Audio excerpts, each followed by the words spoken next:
दिल्ली के एक सेठ जिसका नाम लगनदास था, उसके कोई बच्चा नहीं था, जिसके कारण लगनदास ने एक के बाद एक 5 शादी कर ली। अब सेठ की शादी को 45 साल हो गए थे, लेकिन अभी तक किसी भी सेठानी की गोद नहीं भरी थी। कई बार सेठ ने डॉक्टरों को भी दिखाया, लेकिन उनकी गोद सूनी की सूनी ही रही।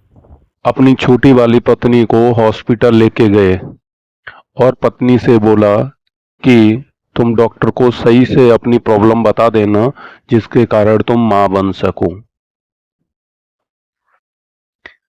शीला लगनदास से बोली, हम में कोई प्रॉब्लम नहीं है, तुम अपना चेकअप कराओ। तुम हमको ही लेके आते हो, तुम में प्रॉब्लम है। तुमने अभी तक 5 शादी कर ली, लेकिन आपके कोई औलाद नहीं हुई। इसका क्या मतलब है? इसका मतलब ये है कि सेठ जी, तुम में ही कोई प्रॉब्लम है। शीला, बताओ क्या प्रॉब्लम है तुम में? अरे डॉक्टर साहब, क्या बताएं, हमारे कोई बच्चा नहीं हो रहा है, इसलिए हमारे सेठ जी हमें रोज रोज हॉस्पिटल में लेके आ जाते हैं, जिसके कारण से हमें बहुत परेशानी हो रही है। हमने तो आपको बताया ही था कि शीला, तुम्हारे में कोई प्रॉब्लम नहीं है, सारी प्रॉब्लम सेठ जी में है। अब तुम ही उसका समाधान कर सकते हो। एक दिन सेठ ने विचार किया कि बहुत दिन हो गए इंतज़ार करते करते, क्यों ना एक बच्चे को गोद ले लिया जाए। मगर यह मसला पारिवारिक झगड़ों के कारण सालों तक स्थगित रहा। फिर सेठ जी ने सोचा कि हमारा कोई भला नहीं चाहता है।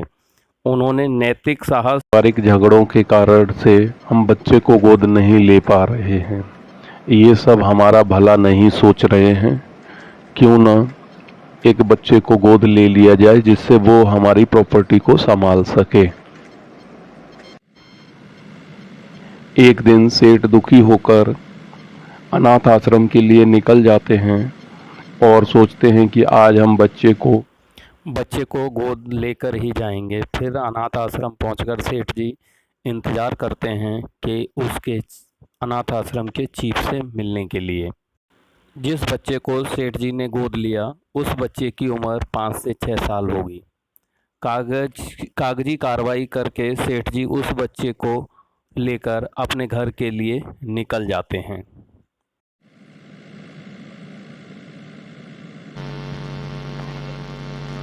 फिर सेठ मदन लाल बच्चे को लेकर घर के लिए निकलते हैं। फिर सेठ मदन लाल अपनी पत्नियों को बुलाते हैं और उस बच्चे का अपनी 5 पत्नियों से परिचय कराते हैं।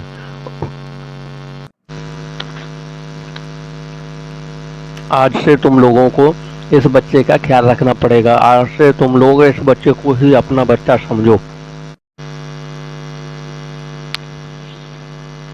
फिर सेठ जी के घर पर पार्टी का आयोजन किया जाता है, नए बच्चे के आने की खुशी में।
फिर शीला टेबल पर बैठाकर उस बच्चे को बोलती है, बेटा खाना खाओ। और शीला उस बच्चे को अपना बच्चा समझकर उससे प्यार करने लगती है।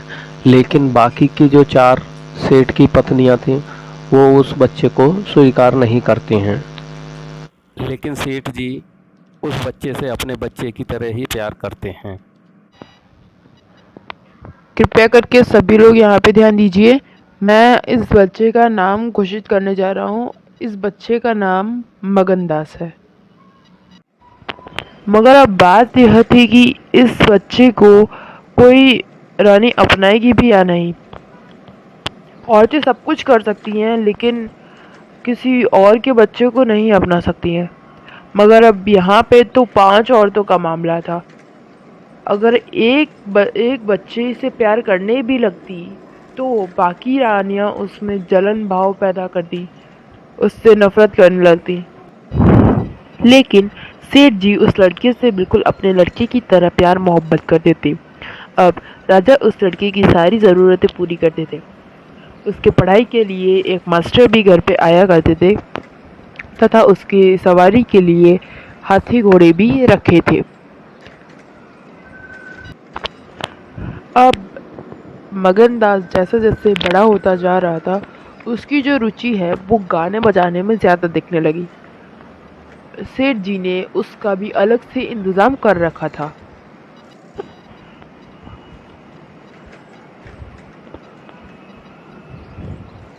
अब जब वो धीरे धीरे बड़ा होता गया, जब उसकी रुचि अच्छे से गाने भी दिखने लगी, जब वो अच्छे से सब कुछ करने लगा, तब एक बार उसको एक जगह से गाना गवाने का बुलावा आया।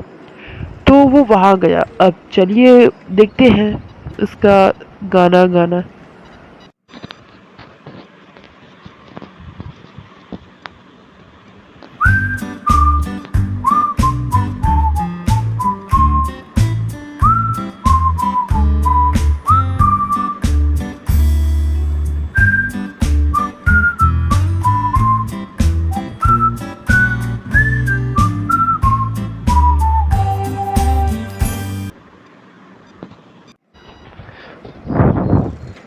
गाना तो मगनदास ने बहुत सुंदर गाया तथा हमने ये भी देखा कि उसकी बहुत सारी तारीफें भी हो रही थी।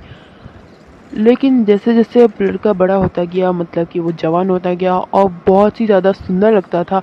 पूरी दिल्ली में शायद उसके जैसा कहीं ही ऐसा लड़का होगा जो सुंदर दिखता होगा, वरना इसके अलावा तो पूरी दिल्ली में कोई नहीं था। पूरी दिल्ली में सेठ अपने बेटे की शादी हमारे बेटी से कर लो। हाँ क्यों नहीं, हाँ हम रेडी है। नागपुर के करोड़पति सेठ मक्खनलाल बहुत लहराए हुए थे। उनकी लड़की से शादी हो गई। धूमधाम का जिक्र किया जाए तो किस्सा वियोग की रात से भी लंबा हो जाए। मक्खनलाल का उसी शादी में दिवाला निकल गया। इस वक्त मगनदास से ज्यादा ईर्ष्या के योग्य आदमी और कौन होगा। उसकी जिंदगी की बहार उमंगों पर भी और मुरादों के फूल अपनी शबनमी ताजगी में खिल खिल कर हुस्न और ताजगी का समा दिखा रहे थे। मगर तकदीर की देवी कुछ और ही सामान कर रही थी।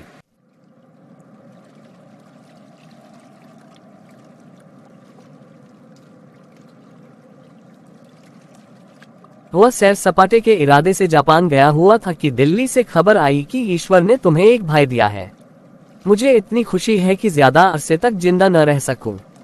तुम बहुत जल्द लौट आओ। मगनदास के हाथ से तार का कागज छूट गया और सर में ऐसा चक्कर आया कि जैसे किसी ऊंचाई से गिर पड़ा है। मगनदास का किताबी ज्ञान बहुत कम था, मगर स्वभाव की सज्जनता से वह खाली हाथ न था। हाथों की उदारता ने, जो समृद्धि का वरदान है, हृदय को भी उदार बना दिया था। उसे घटनाओं की इस काया पलट से दुख तो जरूर हुआ, आखिर इंसान ही था। मगनदास अपनी पत्नी को साथ लेकर एयरपोर्ट के लिए निकला जिससे वो दिल्ली पहुंच सके। और एक आशा और भय की मिली जुली हालत में देश को रवाना हुआ। रात का वक्त था। जब अपने दरवाजे पर पहुंचा तो नाच गाने की महफिल सजी देखी। उसके कदम आगे न बढ़े। वो लौट पड़ा और एक दुकान के चबूतरे पर बैठकर सोचने लगा कि अब क्या करना चाहिए। इतना तो उसे यकीन था कि सेठ जी उसके साथ भी भलमनसी और मोहब्बत से पेश आएंगे, बल्कि शायद अब और भी कृपा करने लगे। सेठानिया भी अब उसके साथ गैरों का सा बर्ताव न करेगी। मुमकिन है मझली बहू जो इस बच्चे की खुशनसीब माँ थी उससे दूर दूर रहे, मगर बाकी चारों सेठानियों की तरफ से सेवा सत्कार में कोई शक नहीं था। उनकी डाह से वह फायदा उठा सकता था। उसके स्वाभिमान ने ये गवारा न किया कि जिस घर में मालिक की हैसियत से रहता था उसी घर में अब एक आश्रित की हैसियत से जिंदगी बसर करे। उसने फैसला कर लिया कि सब यहाँ रहना न मुनासिब है न मसलहत। मगर जाऊं कहाँ? न कोई ऐसा फन सीखा, न कोई ऐसा इल्म हासिल किया जिससे रोजी कमाने की सूरत पैदा होती। रईसाना दिलचस्पियां उसी वक्त तक कद्र की निगाह से देखी जाती हैं जब तक कि वे रईसों के आभूषण रहें। जीविका बनकर वे सम्मान के पद से गिर जाती है। शाम के वक्त सेठ मक्खनलाल के सुंदर बगीचे में सूरज की पीली किरणें मुरझाए हुए फूलों से गले मिलकर विदा हो रही थी। बाग के बीच में एक पक्का कुआं था और एक मौलसिरी का पेड़। कुएं के मुंह पर अंधेरे की नीली सी नकाब थी, पेड़ के सिर पर रोशनी की सुनहरी चादर। इसी समय एक नौजवान थका मांदा कुएं पर आया और लोटे से पानी भरकर पीने के बाद जगत पर बैठ गया। मालिन ने पूछा, कहाँ जाओगे? मगनदास ने जवाब दिया कि जाना तो था बहुत दूर, मगर यही रात हो गई। यहाँ कहीं ठहरने का ठिकाना मिल जाएगा। धर्मशाला में तो मुझे ठहरने का कभी संयोग नहीं हुआ। कोई हर्ज न हो तो यहीं पड़ा रहूं। यहाँ कोई रात को रहता है। भाई, मैं यहाँ ठहरने को न कहूँगी। ये बाई जी की बैठक है। झरोखे में बैठकर सैर किया करती हैं। कहीं देखभाल ले तो मेरे सिर में एक बाल भी न रहे। ये गजरे उन्हीं के लिए बना रही हो क्या? हाँ, और सेठ जी के यहाँ है ही कौन? फूलों के गहने बहुत पसंद करती हैं। शौकीन औरत मालूम होती है। भाई, यही तो बड़े आदमियों की बातें हैं। वे शौक न करें तो हमारा तुम्हारा निबाह कैसे हो? और धन है किस लिए? अकेली जान पर 10 लौंडियां हैं। सुना करती थी कि भगवान आदमी का हलबूब जोतता है, वह अपनी आंखों देखा। आप ही आप पंखा चलने लगे, आप ही आप सारे घर में दिन का सा उजाला हो जाए। तुम झूठ समझते होगे, मगर मैं आंखों देखी बात कहती हूँ।